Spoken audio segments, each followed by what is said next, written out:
Hello শিক্ষার্থী বন্ধুরা, আজকে আমি তোমাদের সাথে শুষ্ক কারক এবং নিরোধক পদার্থগুলো মনে রাখার উপায় খুব সহজে আলোচনা করব। টেকনিক: শুষ্ক কারক কঠিন: calcium chloride, calcium chlorine 2, potassium chloride, potassium chlorine, magnesium sulphate, magnesium sulphur oxygen 4, silicon dioxide, silicon oxygen 2, তরল গাঢ় sulphuric acid, hydrogen 2 sulphur oxygen 4, নিরোধক কঠিন: aluminium oxide, aluminium 2 oxygen 3,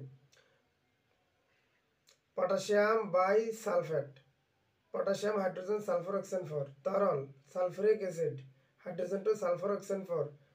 phosphoric acid, hydrogen 3 phosphorus oxygen 4, sulphuric acid, hydrogen 2 sulphur oxygen 4 plus phosphorus pentoxide, phosphorus 2 oxygen 5 desiccating agent এবং নিরোধক উভয় রূপে কাজ করে। তো আজকে এখানে শেষ করলাম।